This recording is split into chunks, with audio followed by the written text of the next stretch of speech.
Dios y Padre nuestro, te damos muchas gracias por ser tan bueno, por amarnos tanto, por hacernos tuyos, hacernos tu familia, hacernos tus hijos amados, hacernos dueños de todo lo que te pertenece, hacernos tus herederos.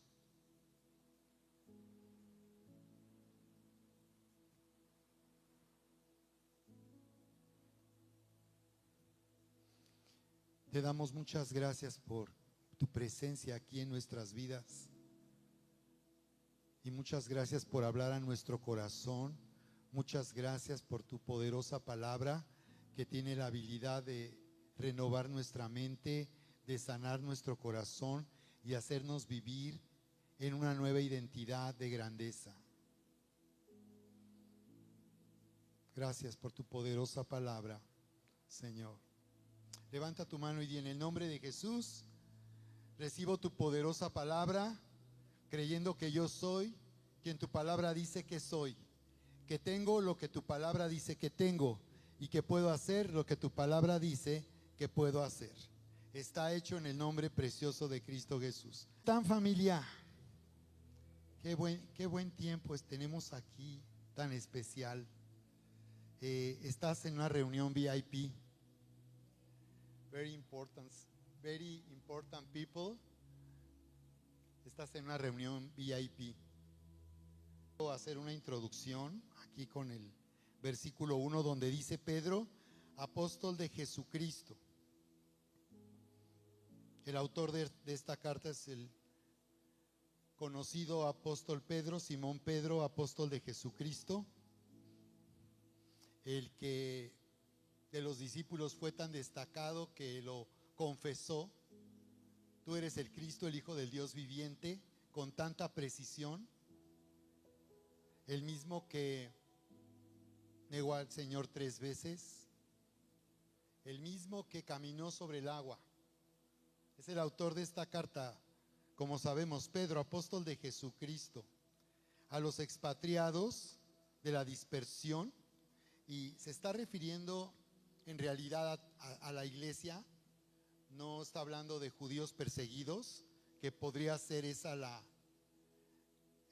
lo que esto significa, porque está hablando de expatriados, está hablando de aquellos que no están en su tierra y que están en una dispersión. Pero esto no ocurrió en el tiempo de Pedro, ocurriría después, unos años después, en el año 70, cuando Jesús profetizó que no quedaría piedra sobre piedra del templo, Jerusalén sería destruida.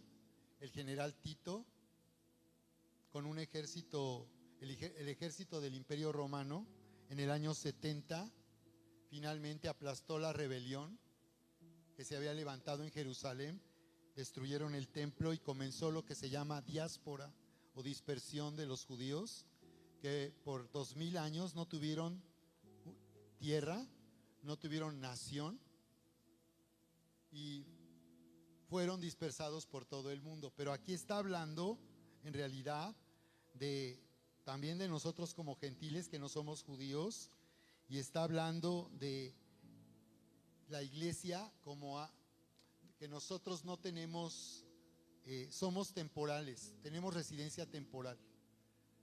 Expatriados serían aquellos que tienen una residencia temporal, que están en un país extraño, pero es porque son viajeros, no son moradores de ese lugar.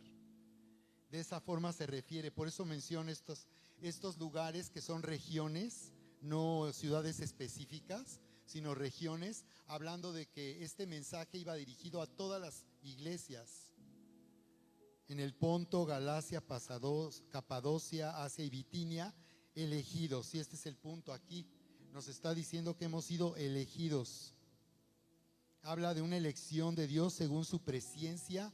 La palabra presciencia habla de un conocimiento anticipado, que Dios sabía la respuesta anticipada que tú tendrías cuando se te fuera dado a conocer Jesucristo y te fuera anunciada esta buena noticia del amor de Dios a través de Jesucristo. Pero no solo la respuesta que tendrías cuando escuchaste el Evangelio, sino la respuesta que tú tendrías a lo largo de tu vida. Entonces Él nos escogió según su presciencia. Él sabía de nosotros y eso nos hizo ser elegidos por Dios. Él nos eligió sabiendo de antemano la respuesta que íbamos a dar. Él sabe quién se va a salvar, Él sabe quién no se va a salvar. Él lo sabe, no decide quién se salva y quién no, solo lo sabe. Pero dice que aquellos que Él conoció antes de que tú le conocieras son sus elegidos, dice, en santificación del Espíritu. Me pareció interesante identificar aquí esta obra poderosa de salvación, porque ese es el tema del que está hablando el apóstol Pedro, llevándonos a, una vez más, reconocer, volver a conocer, darnos cuenta de la poderosa obra de su salvación. Por eso tan importante identificar que hemos sido elegidos según la presciencia, que Él nos conoció de antemano, desde antes, y nos escogió. Dice, en santificación del Espíritu, está diciendo que por haber sido elegidos fuimos santificados. La acción de ser hecho santo es santificado. Los que fueron elegidos para ser separados de la maldad de este mundo, fueron separados de este mundo para su propósito, para su grandeza, para su gloria. Eso significa santificación, la acción de separar algo de lo común, de lo ordinario, para hacer con nosotros algo maravilloso y extraordinario. A eso se refiere santificación, separado para su propósito. Y luego dice para obedecer. Entonces está hablando de la importancia de vivir en obediencia. Y aquí hay personas que la verdad a mí ustedes que están aquí hoy, le doy tantas gracias a Dios por sus vidas, por ser, por haberse comprometido, por estar comprometidos a seguir a Jesús, a ser discípulos, no congregantes, discípulos, para obedecer. Porque el propósito de Dios, muchos hablan de santidad, pero la santidad no es la meta.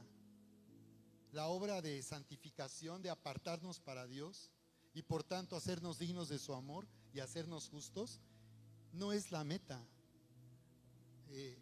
No es esa la meta, el propósito para el cual discipulamos a la iglesia y la reunimos, sino para obedecer. Obedecer al propósito y al plan de Dios. Dice que es para obedecer. Entonces, quiere decir que hemos sido hechos libres de todo lo que nos gobernaba y nos hacía vivir en contra de Dios, en contra de la voluntad de Dios.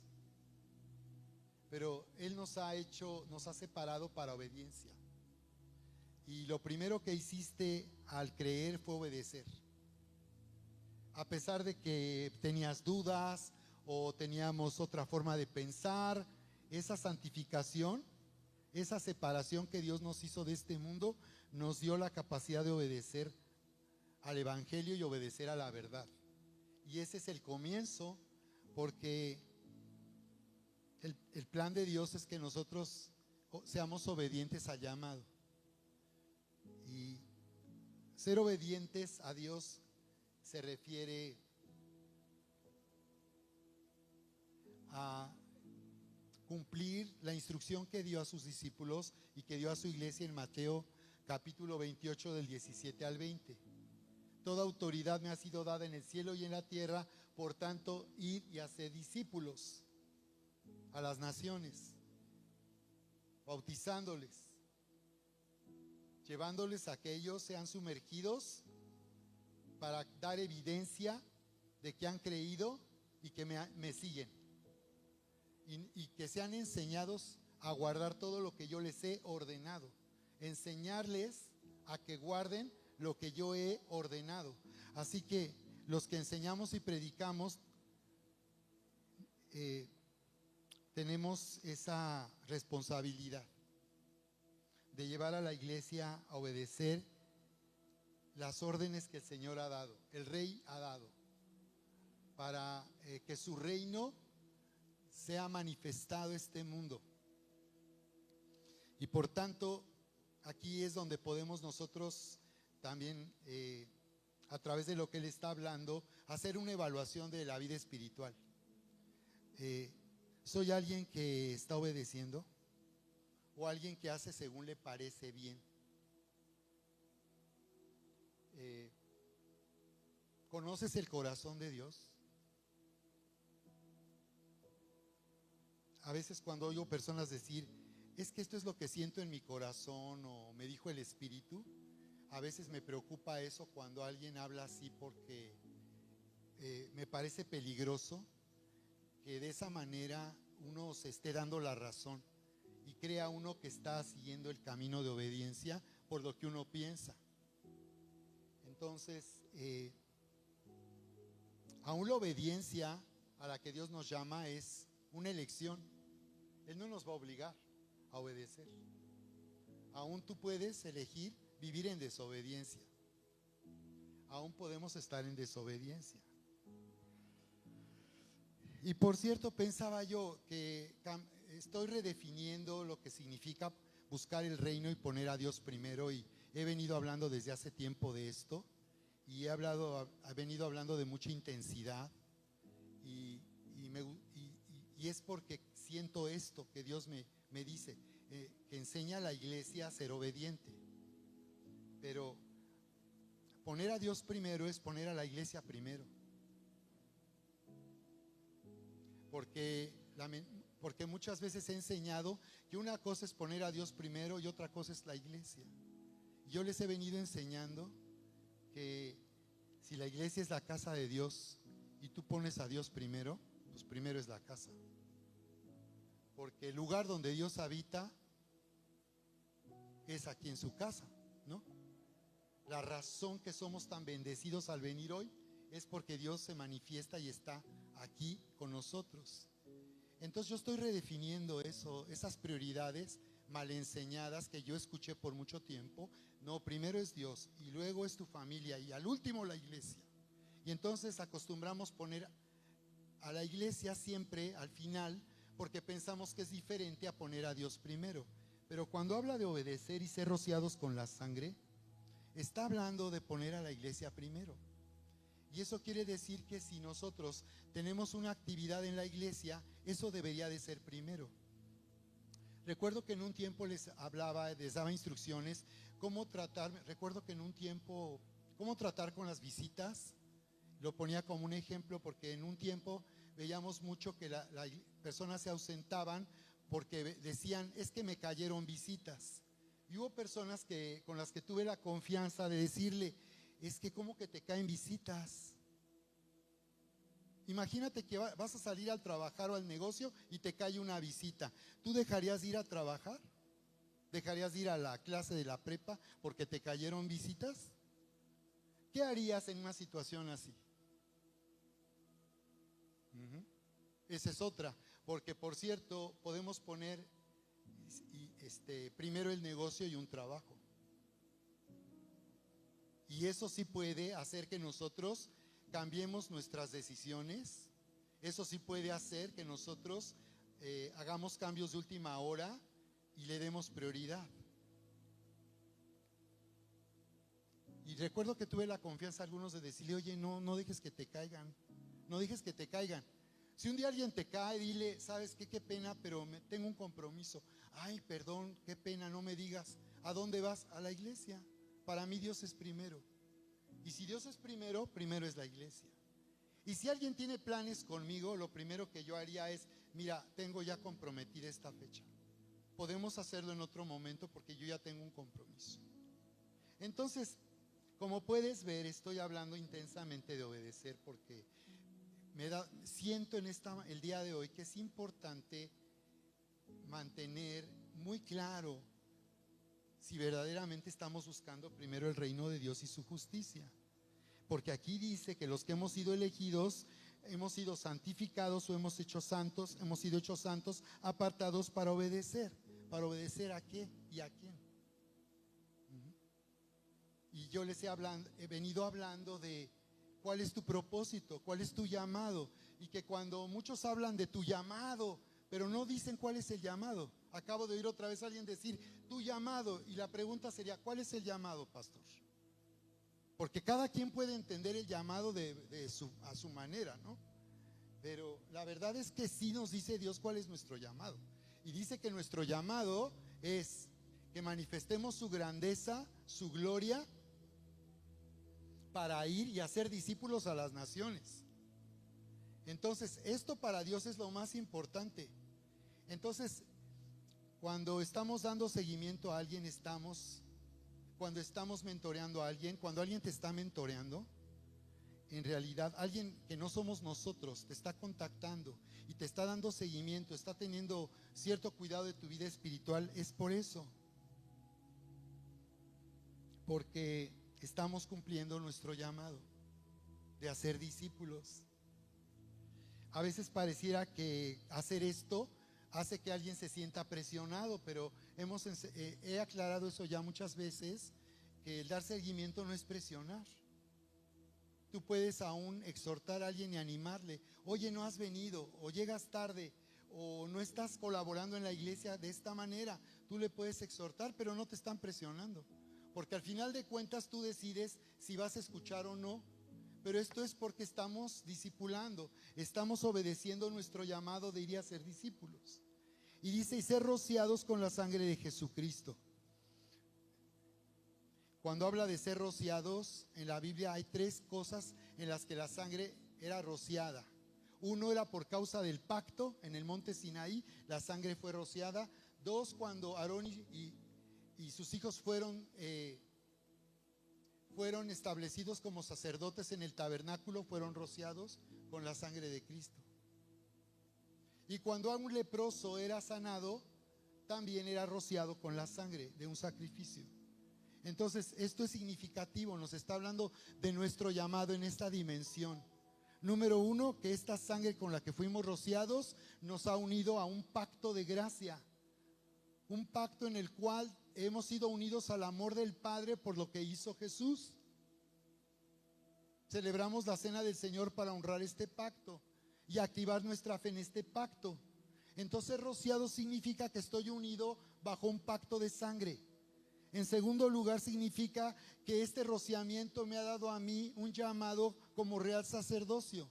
Dice Pedro más adelante, pueblo adquirido por Dios, nación santa, real sacerdocio, para anunciar las virtudes.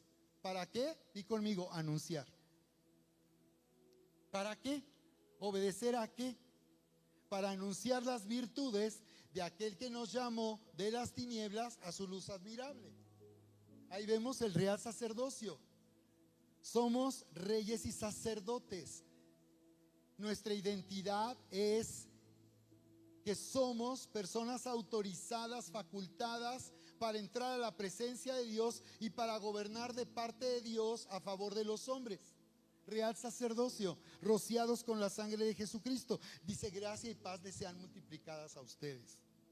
Y luego dice el verso 3, bendito el Dios y Padre de nuestro Señor Jesucristo, que según su grande misericordia nos hizo renacer. Observa, él empieza alabando al Padre, alabando a Dios al considerar el tema de la salvación tan grande.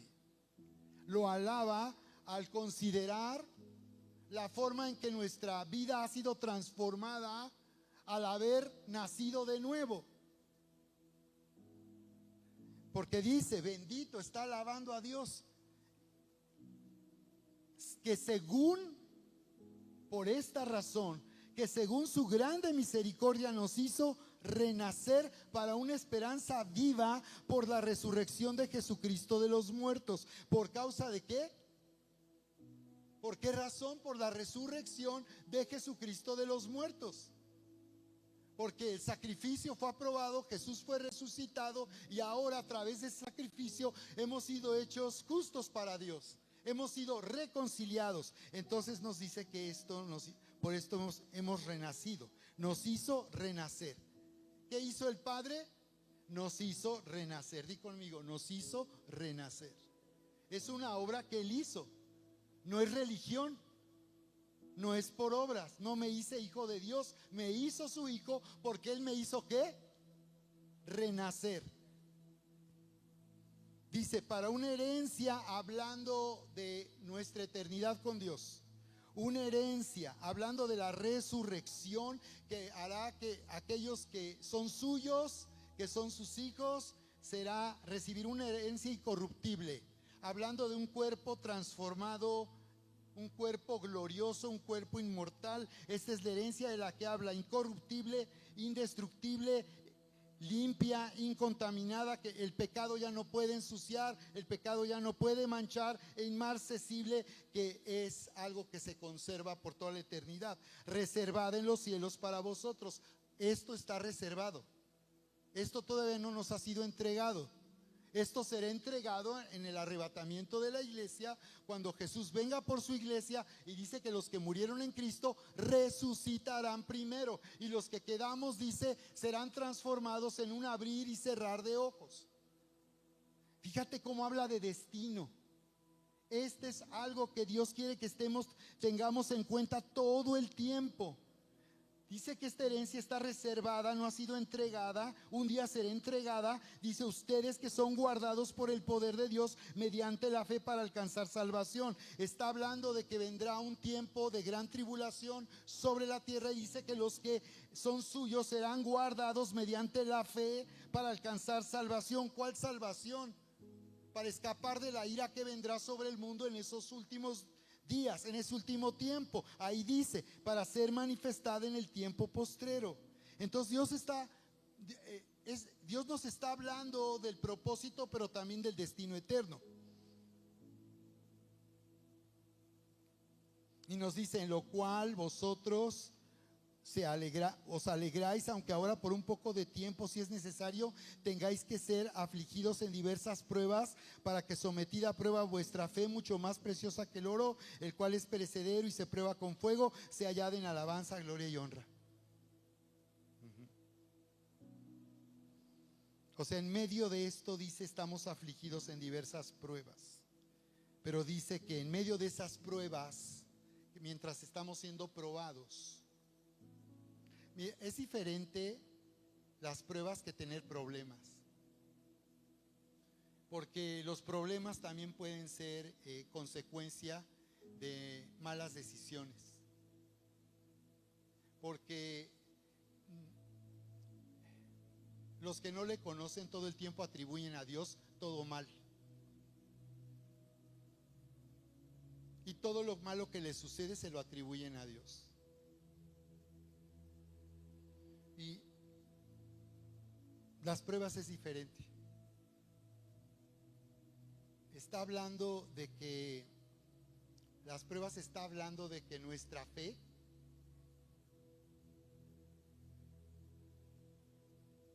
está siendo amenazada por lo que podemos estar viviendo en este mundo. No por nuestros problemas, sino por lo que este mundo está produciendo en la atmósfera. Lo que este mundo constantemente hace. Es un mundo hostil y destructivo. Y este mundo en que vivimos, hostil y destructivo, todo el tiempo pone a prueba nuestra fe, nuestra sobrevivencia. Esos no son problemas, son pruebas.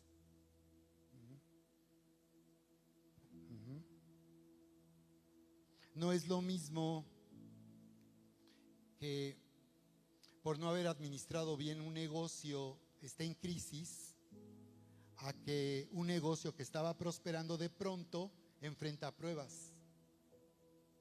No es lo mismo. No es lo mismo que alguien, porque no tuvo sabiduría espiritual para llevar un negocio, esté en crisis, a que este mundo está amenazando el negocio porque tú estás siendo fiel a Dios y lo estás honrando constantemente en tu negocio. Porque ya hemos enseñado que Dios nos hace honrarle en los negocios y con el dinero. Y dice Timoteo, ¿no? Como lo hemos visto, Timoteo 6:17 dice: manda a los ricos de este mundo que no pongan su esperanza en el dinero, sino en el Dios vivo, el cual nos da todas las cosas en abundancia para que las disfrutemos. ¿Su confianza en quién? En el Dios vivo. Y bien, vamos al verso 23, donde el apóstol Pedro está escribiendo de esta manera a las iglesias, a la iglesia en realidad, y está hablando de esta salvación tan grande, y está hablando de que fuimos nosotros rescatados de nuestra vana manera de vivir, no con algo perecedero, algo que no tiene valor duradero como las riquezas, sino con la sangre preciosa. La palabra preciosa habla de timnao, habla de honor, habla del valor que tiene la sangre de Cristo, que era la única manera posible que nuestra vida fuera comprada. Nuestra vida fue comprada. Nuestra vida no nos pertenece ya. Por eso es que tenemos un conflicto en la conciencia cuando no obedecemos, porque ya nuestra vida no nos pertenece. Podemos endurecernos e ignorar nuestra conciencia, pero si te sientes mal, lo que tenemos que hacer solamente es reconocerlo y pedirle perdón a Dios. Podemos fallar. El problema es cuando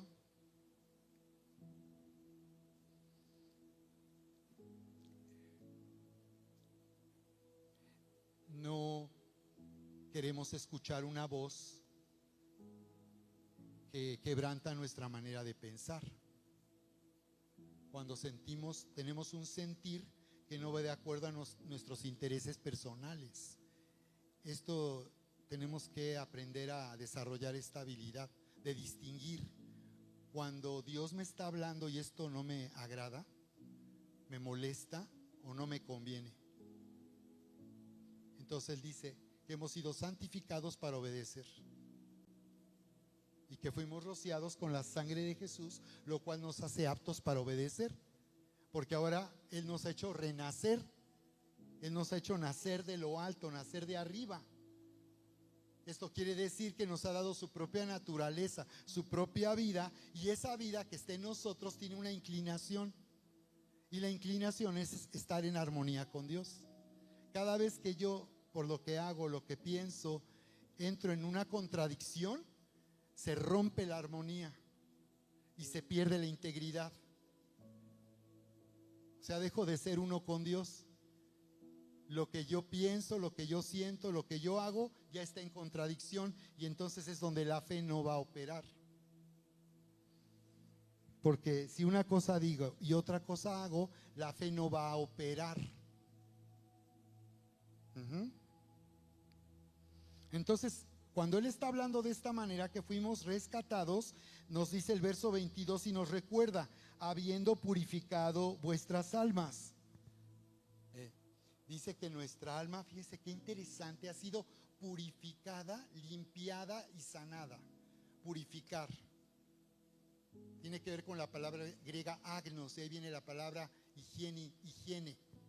Nuestra alma recibió higiene, fue purificada, fue limpiada de la suciedad, de nuestros pensamientos, de nuestras decisiones, de nuestros pecados, de nuestros errores. Nuestra alma dice que fue purificada por la obediencia. Observen qué interesante. La obediencia hizo que mi alma recibiera higiene.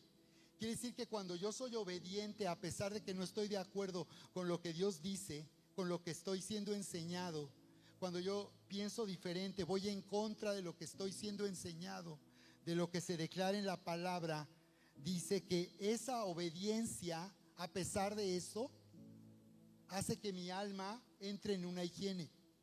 Entonces, cada vez que tenemos un conflicto de obediencia, tenemos la oportunidad de que nuestra alma reciba higiene, sea limpiada de nuestros criterios, nuestros conceptos, nuestras ideas, que nos hacen ir en contra de la voluntad de Dios.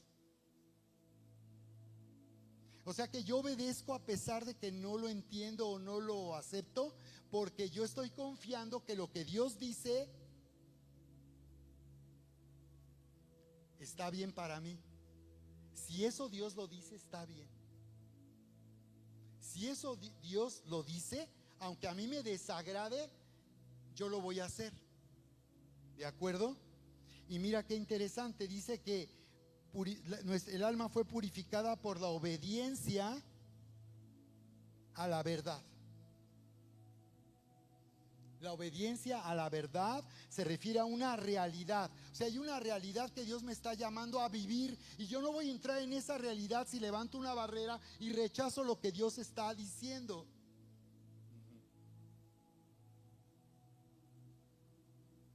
Entonces, les he enseñado 3 puntos básicos de obediencia que tú ahorita te puedes evaluar una vez más, ¿no? 1, adorar. 1, adorar. Que cuando nos reunimos adoramos cantando y alabando a Dios, pero ese es un punto de obediencia. No depende de lo que estamos cantando, no depende si es un canto que a mí me guste, no es si lo siento, sino que adorar significa la respuesta que doy a Dios cuando siento su presencia. Si en verdad yo estoy sintiendo la presencia. Me gustó este canto que dice, no lo había observado bien, que dice, si siento tu presencia o no. Wow. Porque muchos solamente cuando sienten quieren ser obedientes a Dios. Y ahí dice, aunque no lo sientas, adórale. Cantamos hace un momento eso, lo sienta o no. Eres todo para mí, así dice, ¿no? Esa parte. Número 1, adoración. Número 2, es lo mismo que esto en el hebreo, es la misma palabra, abad, servir. Adorar es servir. Una persona que sirve, adora. ¿En qué estás sirviendo tú a Dios? Tú puedes servir en la iglesia y también fuera de la iglesia, las dos. No es servir en la iglesia o fuera de la iglesia. ¿Tú sirves siempre a Dios en la iglesia y fuera de la iglesia? Dice que todo lo que hagamos, dice en Efesios, lo hagamos para la gloria de Dios.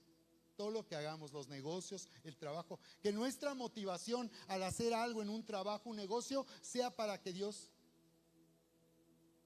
sea manifestada su grandeza en nuestra vida. Número 2, servir. Adorar es servir y servir es adorar. Y esto es algo que buscamos activar en la iglesia constantemente. Queremos que no te conformes en la manera tradicional de conectarte con Dios, que es solamente ser un congregante. Queremos que tú seas un discípulo. Y tercer punto es honrar a Dios con los diezmos y ofrendas. Esos son 3 puntos básicos de obediencia: adorar, servir y dar. Y aquí tú puedes ver qué tanto estás progresando y puedes progresar en la vida espiritual. Tu alma estará siendo purificada si tú obedeces estos 3 puntos. Quiero pedirte que tú estos 3 puntos los anotes esta semana. ¿Qué vas a hacer? Si tú no estás adorando, ¿qué vas a hacer? ¿Quieren anotarlo, por favor? Ahí. Adorar, servir y dar. ¿Qué vas a hacer esta semana para adorar? Y a llevar al siguiente nivel tu adoración. Desde luego esto puede consistir en llegar a tiempo. Puede consistir en llegar a tiempo el día de hoy que adoramos, pero también puede consistir en que estés expresándolo activamente, la adoración, estés participando en la adoración, empezando por ahí. Entonces, adorar, servir y dar. ¿En qué vas a hacer esta semana para mejorar, para ir al siguiente nivel? Si estabas en ceros, ¿qué puedes hacer en este momento?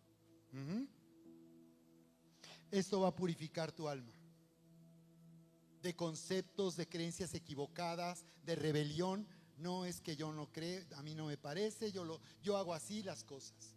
De rebelión.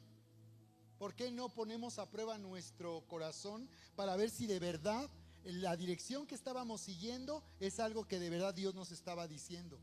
A lo mejor nos damos cuenta que hemos ido por el camino equivocado y necesitamos regresar a Dios para entrar en el camino que Él nos está indicando. Dice, para el amor fraternal no fingido. Entonces nos está diciendo que la expresión de ser espiritual es amor no fingido, amor fraternal no fingido. Está hablando de vivir el amor de Dios, de vivir en el amor y vivir el amor de Dios. de que en cualquier cosa que hacemos y en todo lo que hacemos, en nuestras relaciones, en familia, en casa, en el matrimonio, vivamos en este amor de Dios.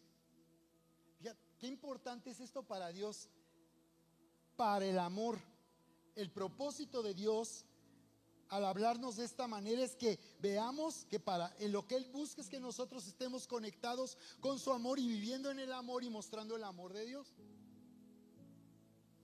Esta es la razón por la cual estoy yendo a predicar a los centros de rehabilitación. Aquí con los hombres he compartido las visitas que estamos haciendo. Sentí ir a esos lugares y se nos están abriendo puertas. Y la verdad es que podemos tener prejuicios sobre las personas que están ahí, pero ¿qué crees? Está siendo una gran experiencia para obedecer nuestro llamado. Y el Señor me recordaba eso, cómo Él se dirigía a la gente que estaba arruinada, cómo Él iba a la gente rechazada de la sociedad, cómo iba a la gente que estaba menospreciada, y cómo el Señor mostró el amor de Dios ahí con las personas. Wow. Así que apoyen y únanse a este ministerio de restauración. Estoy particularmente invitando a los hombres a que vengan. Ahorita tengo un horario ya por la mañana, viernes, pero los jueves por la tarde se están abriendo oportunidades, porque sé que hay quienes podrían venir en la tarde. Entonces recordé esto ahorita que hablaba del amor fraternal, no fingido. Amaos unos a otros entrañablemente, de corazón puro. Está hablando de todo corazón, con una pureza de corazón. Amarnos con una pureza de corazón. Es decir, que no se trata de ti, no se trata de considerarte a ti, no se trata de tomarte en cuenta a ti, se trata de que tú vivas para amar a otros, se trata de que tú expreses a otros el amor de Dios aquí. Comenzando por nosotros que estamos aquí, pero partiendo de aquí.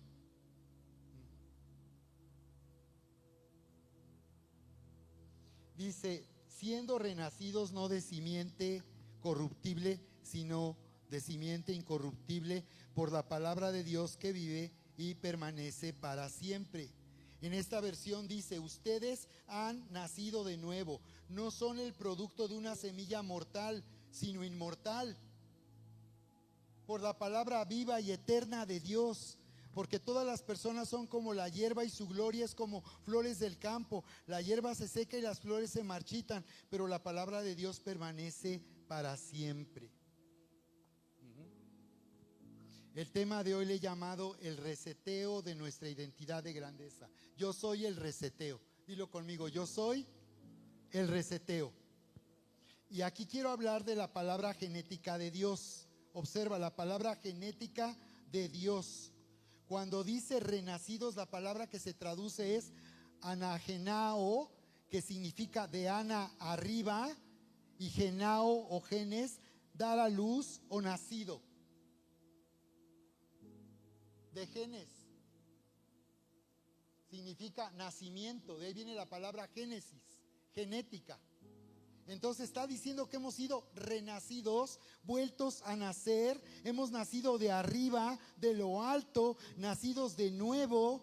Este es un nuevo nacimiento sobrenatural. Y dice que renacimos, dice por la palabra de Dios que vive y permanece, de una simiente incorruptible. Entonces aquí la palabra semilla es espora, que no se refiere a la semilla, sino se refiere a una semilla sembrada.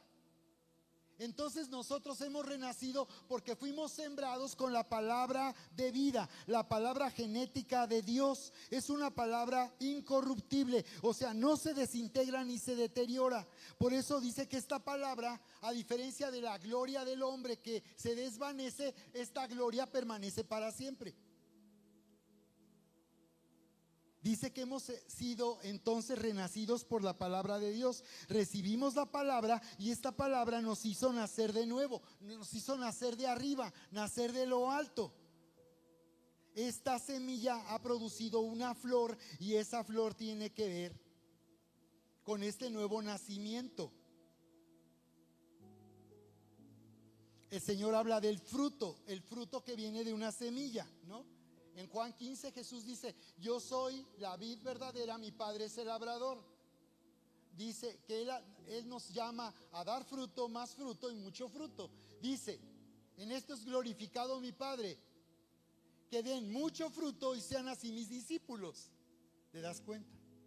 Jesús dijo cuando hablaba de la buena tierra, que la buena tierra son aquellos que entienden y hacen. No solo reciben información, no están en cursos y estudios bíblicos. Esos no son buena tierra. Buena tierra son los que son sembrados, los que oyen pero hacen. No son oidores, son hacedores. ¿Por qué sucede eso? Nadie te tiene que obligar a eso. Ese es el resultado de haber sido sembrado. Alguien que ha sido sembrado por la palabra de vida, va a suceder esto y vas a dar fruto. Lo que puede pasar es que se genere un conflicto y tú sientas una inclinación a hacer algo que no quieres hacer.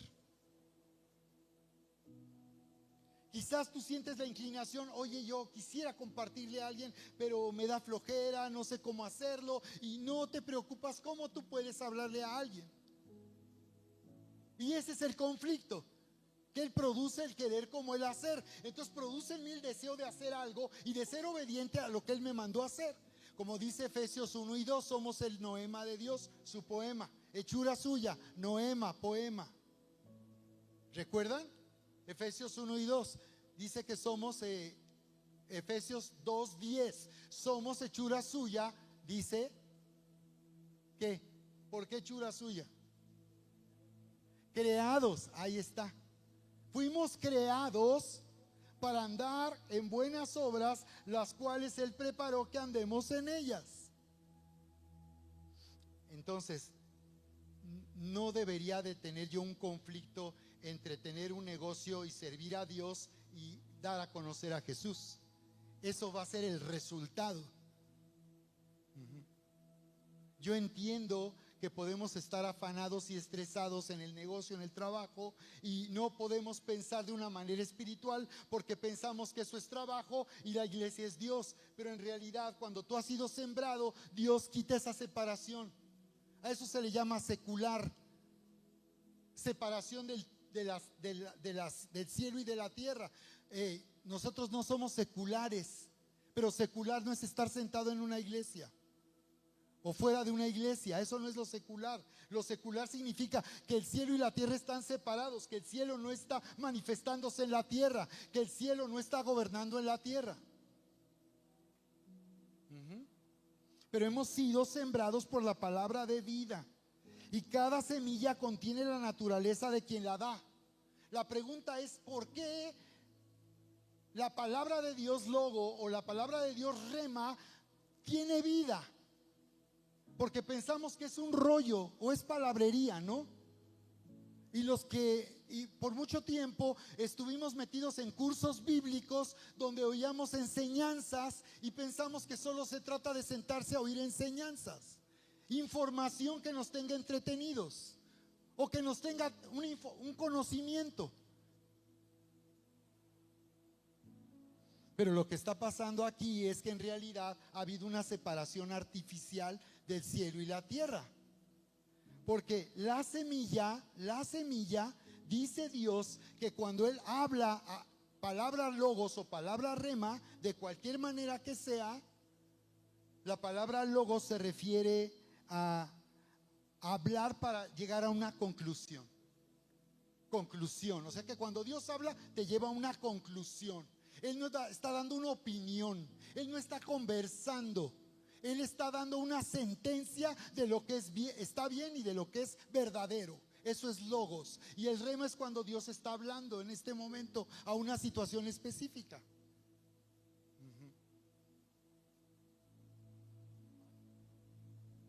Pero se me hace interesante por qué dice entonces que hemos renacido por la palabra de Dios que vive y permanece para siempre. Porque la palabra, lo que Dios dice, tiene vida. Dios nos está mostrando su naturaleza y está diciendo que cuando Él habla, ahí está Él. En lo que Él dice, la voz de Dios, ahorita que tú me estás oyendo, sabes que soy yo, no Erika, no Moy, no Manlio. Oyes mi voz y puedes identificar mi voz, que yo te estoy hablando ahora y me estás escuchando a mí, ¿verdad? Pero no solo estoy hablando algo, articulando palabras en un lenguaje, sino Dios dice que cuando Él habla en su palabra está Él. Lo que Él dice, Él está ahí en lo que Él dice. Y entonces dice que la palabra que Él declara es una palabra que trae vida. La palabra de Dios es una semilla que da vida, que produce vida. ¿Qué tiene la palabra de Dios? Pues tiene lo que llaman el ADN de Dios. Pero ¿qué es el ADN de Dios? Es la naturaleza de Dios mismo. Entonces es interesante porque recuerdan cuando Dios hizo al hombre, lo tomó del polvo de la tierra, lo formó, pero dice que sopló sobre él aliento de vida. Y cuando Él dijo sea la luz, fue la luz. ¿Qué quiere decir? Que Dios, cuando Él habla y da la palabra, Él está ahí manifestándose. Él se manifiesta en lo que Él está hablando. No es un rollo, no es un choro, es que Dios está manifestando ahí. ¿Sí vamos bien? Cada semilla contiene la naturaleza de quien la produce. Claro, ¿cómo podemos saber cuál es el origen de una semilla? Si yo pongo una semilla bajo tierra y la siembro, y sale la planta y comienza a dar fruto, y el fruto son limones, ¿de qué era la semilla? Exacto. ¿Y la semilla de dónde salió? ¿Qué hizo Dios primero? ¿La planta o la semilla?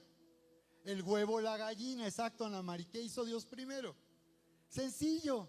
Dios hizo primero la gallina, Dios hizo primero las plantas y ahí puso la semilla.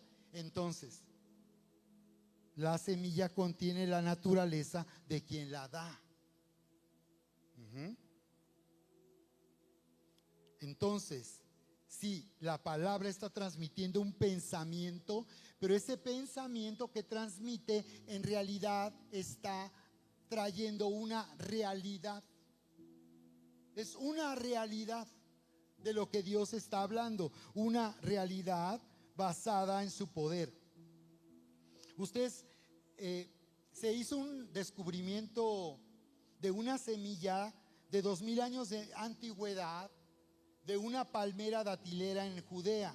En la región de Judea, en el palacio de Herodes, se encontró una semilla que tenía una antigüedad de 2000 años. En 1963, este fue un hallazgo de excavaciones arqueológicas. Esa semilla fue puesta a germinar en enero del 2005 y esa semilla finalmente se convirtió en planta y dio fruto. Van a ver la foto ahí del arbolito, del dátil. 2000 años de antigüedad. ¿Qué significa eso? Dios diseñó la semilla para enseñarnos la realidad espiritual. Dios diseñó de esa forma en la creación, la naturaleza, para que entendamos cómo la vida puede estar operando.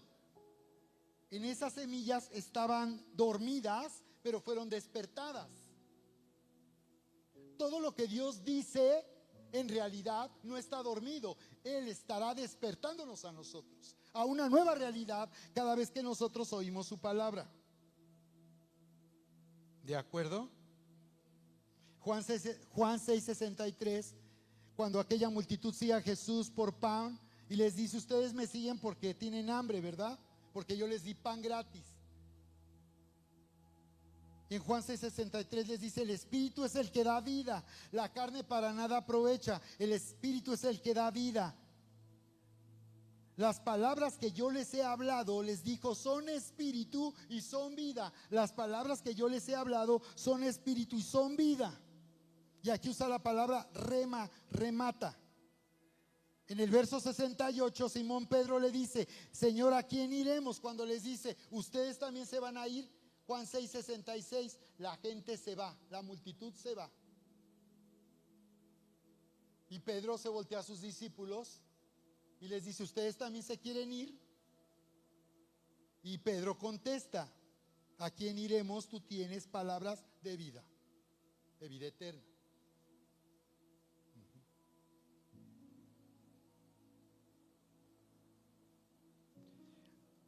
Así que Dios nos ha llamado a salvación para vivir una nueva identidad a través de la palabra de vida que nos hizo, con la cual Él nos hizo renacer.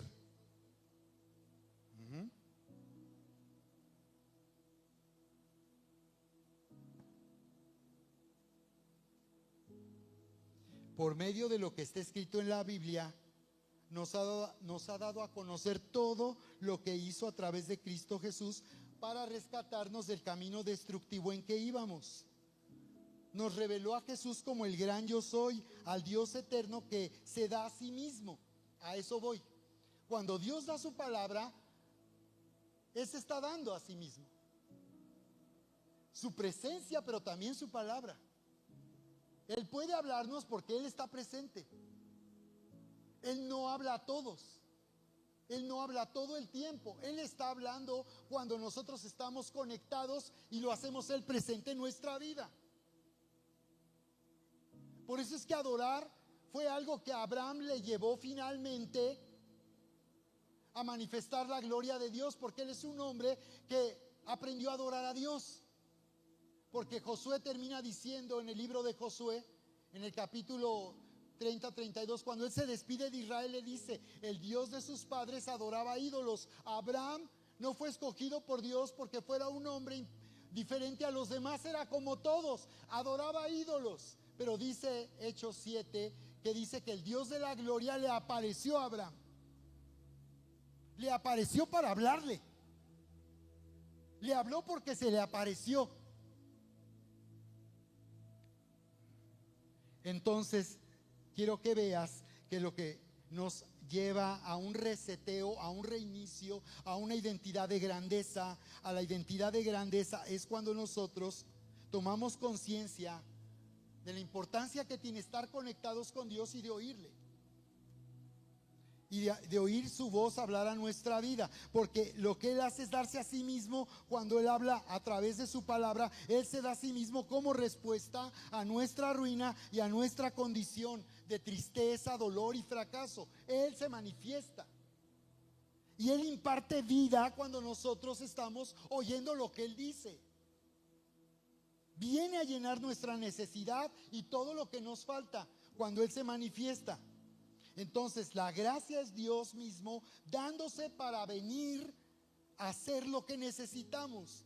Dilo conmigo: Dios viene a hacer lo que yo necesito. Otra vez, Dios viene a hacer lo que yo necesito. Por mucho tiempo en la vida cristiana yo estaba esperando que Dios me diera cosas.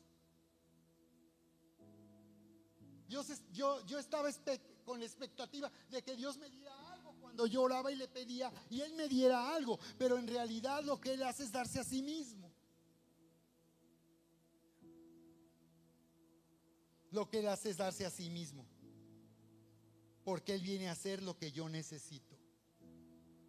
Él viene a hacer para mí lo que yo necesito. Por eso lo más importante es conectar en una relación íntima. ¿Ok?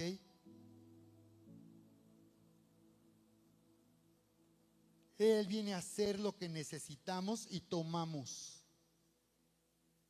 El problema ahora es si yo tomo a Dios para que Él sea lo que yo necesito, o si yo quiero que me dé algo. ¿Qué es lo que pasó en Juan capítulo 6? Qué poderoso nos predicó Vania sobre este tema. Esa multitud que siguió a Jesús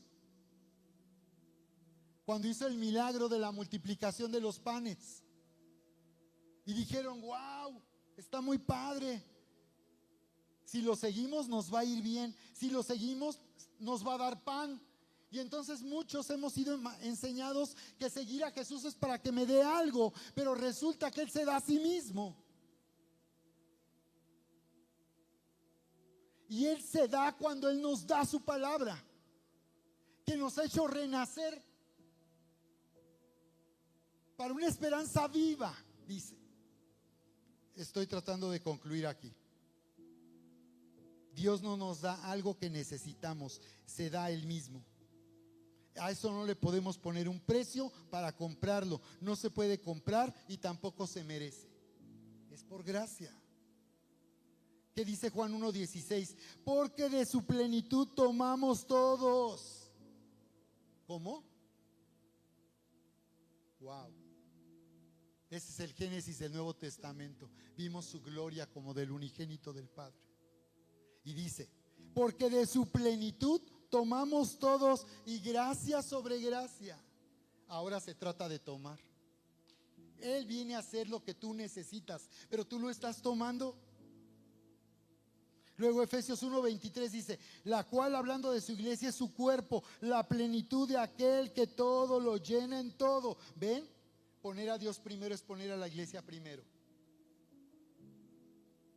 Estar aquí es poner a Dios primero. Cambiar planes por estar aquí es poner a Dios primero. Porque aquí dice, la cual es su cuerpo, la plenitud de aquel que todo lo llena en todo. En su iglesia Él ha puesto la plenitud, su plenitud. Esto es asombroso. En su iglesia está su plenitud. La plenitud de aquel que todo lo llena en todo. Ahí donde algo falta, Él lo llena. Si algo falta, Él lo llena. ¿Me puedes traer aquí las peticiones, Lucy, de todos? Pues estamos concluyendo. Y dice Efesios, estoy concluyendo, Efesios capítulo 3, verso 16. Dice, orando como un Padre espiritual, que les dé conforme a las riquezas de su gloria, dice. Gracias, Lucy. Que les dé, dice, conforme a las riquezas de su gloria, dice. Ser fortalecidos conforme a las riquezas de su gloria, de Él mismo. No que nos dé algo, sino dice, conforme a las riquezas de su gloria, ser fortalecidos con poder en el hombre interior. Necesitamos ser fortalecidos en nuestro hombre interior para que habite Cristo por la fe en nuestros corazones, para que estemos arraigados y cimentados en amor. Otra vez, fíjate, lo que tú y yo necesitamos es vivir arraigados y cimentados en amor. Lo que nos hará progresar en la vida espiritual y cumplir nuestro llamado y manifestar su grandeza es estar arraigados y cimentados en su amor. Y dice, y de conocer el amor de Cristo, dice, para que seáis plenamente capaces de comprender con todos cuál sea la anchura, la longitud, la profundidad y la altura, y de conocer el amor de Cristo que excede a todo conocimiento, para que sean llenos de toda la plenitud. ¿Qué nos hará tener todo lo que Dios tiene? ¿Qué hará que tengamos todo lo que Dios tiene? Conocer su amor, conocer la dimensión completa de su amor. Nos hará el conocer este amor, el estar arraigados y cimentados, hará que nosotros tengamos todo, seamos llenos de toda la plenitud.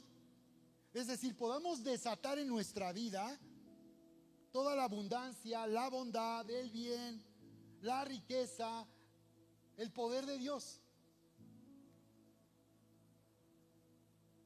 Necesitamos llegar a comprender anchura, longitud, profundidad, altura.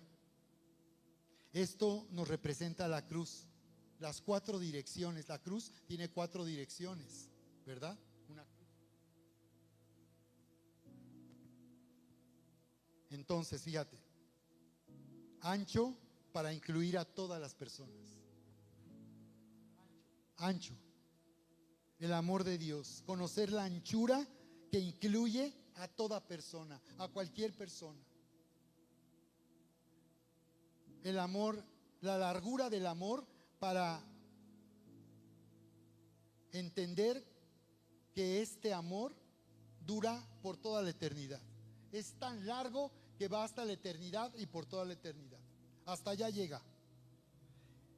La profundidad que nos hace alcanzar a los que no le conocen. La profundidad para alcanzar a los que están tan bajo, tan bajo, tan bajo, que pueden ser alcanzados, no importa qué tan bajo estén en la vida,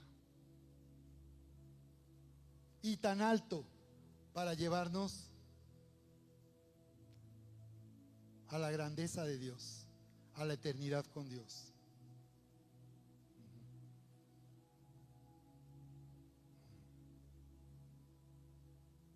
Dice Primera de Corintios 1:30, mas por Él estáis vosotros en Cristo Jesús, el cual nos ha sido hecho. ¿En qué ha sido hecho Jesús para nosotros? ¿En qué se convirtió para nosotros?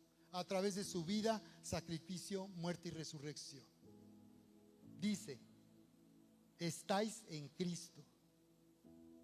Estáis en Cristo. Renacidos, estamos en Cristo. Dice, el cual nos ha sido hecho, uno, por Dios, sabiduría.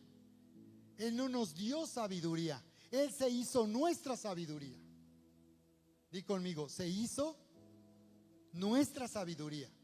No nos da sabiduría, no, se hizo nuestra sabiduría. Se hizo también nuestra justicia. Fue hecho justificación. Se hizo nuestra justicia. No depende de lo que hago o de lo que no hago. Él se hizo nuestra justicia. Y si yo necesito sentirme digno y necesito sentirme limpio, perdonado, amado, necesito que Él sea mi justicia. Que me haga no solo digno, sino merecedor de todo lo que le pertenece y me ha dado. Tenemos las llaves del reino para desatar, para abrir. Observen. Y Él ha sido hecho para nosotros santificación. Él se hizo para mí santificación. Si todo el tiempo me siento indigno, sucio, si alguien viene recriminándome y recordándome mi pasado, necesito que Él sea mi santificación. Para que yo viva con una buena conciencia, libre de culpa, de acusación, y yo pueda rechazar el trabajo que hace el diablo para destruir mi identidad. Y llevarme a retroceder de lo que el Señor ya hizo. Que no es por obras evangélicas, sino es por gracia de Dios. ¿No? Y dice que ha sido hecho redención. Si yo necesito la seguridad de que mi vida le pertenece para cuidar de mí, necesito que Él sea hecho mi redención. Es decir, fui comprado para que mi vida le pertenezca y cuide de mí. Entonces aquí viene el gran yo soy. Él es el yo soy, Él es quien. Él viene a hacer lo que tú necesitas porque Él viene a ser tu pastor. Él dice, yo soy tu pastor. ¿Recuerdan? Salmo 23 dice, Jehová, Yahvé es mi pastor, nada me faltará. Y el Señor dice, yo soy el buen pastor. ¿Ves, Moy? Los nombres de Dios. O sea, Dios se revela en el Salmo 23 a través del poema de David, pero Jesús dice, ya llegué. Si tú quieres ver cómo es Dios el pastor, aquí estoy. Yo vengo a hacer lo que tú necesitas. Si tú ya no quieres sentirte abandonado, que nadie cuida de ti, que nadie se preocupa por ti, que tu vida está a la deriva, que quién sabe qué va a pasar el día de hoy contigo o mañana, tú necesitas que Él venga a ser tu pastor, pero necesitas tomarlo. Porque entonces yo le digo, tú eres mi pastor, nada me faltará. Y esta palabra en el hebreo no significa que a ver mañana qué hacemos. Nada me faltará, es una afirmación que consiste en decir, cuando llegue el día de mañana y algo te falte, ahí va a estar tu pastor. Yo soy tu pastor, nada te va a faltar. ¿Alguien necesita eso el día de hoy? Entonces Jesús es el yo soy. Yahvé Tzidkenu, nuestra justicia. Él es nuestra justicia. Yo soy tu justicia, el que te hace justo y recto y digno de acercarte a Dios, autorizado para entrar en su presencia, ser escuchado y recibir respuesta. Eso es para justos, no para religiosos, no es para los buenos, es para los justos. Entonces Él dice, yo soy tu paz. Shalom, yo soy tu shalom. Mi paz les dejo, dijo el Señor. Mi paz les doy. Ujú. Pero cuando dice les doy, es yo soy tu paz. Yo me doy para ser tu paz.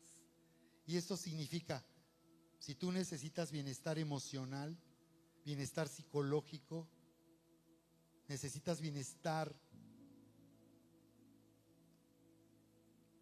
en cualquier cosa que te hace sentir necesidad, Él dice, yo soy tu paz que produce bienestar total y completo. Y Él dice, yo soy tu sanidad, Yahvé Rafa, yo soy tu sanador. Yo soy tu abundancia, yo soy tu victoria. El Señor dijo, en el mundo tendrán aflicción, mas confíen, yo he vencido al mundo. Entonces, Él viene a hacer lo que necesitamos. Si no tenemos armas para pelear las batallas en este mundo, si nuestros recursos no son suficientes para enfrentar este mundo hostil y de maldad, entonces Él dice, yo soy tu victoria, porque yo he vencido al mundo.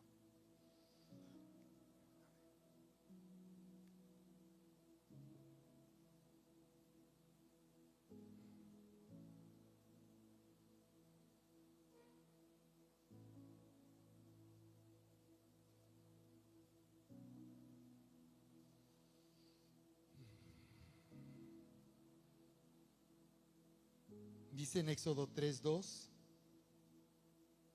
que en esa zarza ardiente le apareció a Moisés el ángel del Señor en una llama de fuego. Y que él miró y vio que la zarza ardía en el fuego y la zarza no se consumía. Esta zarza es una imagen de la cruz. El amor de Dios produciendo nueva identidad. El amor de Dios produciendo nueva identidad. Él dándose a nosotros mismos para resetearnos, para un reinicio. Y de eso voy a seguir hablando contigo. ¿Cómo ocurre ese reinicio y ese reseteo? Porque en esta temporada yo siento que Dios quiere que entremos en un reinicio, en un reseteo. Esa zarza ardiente representa la cruz. La palabra hebrea que se usa para zarza se traduce como clavar o pinchar.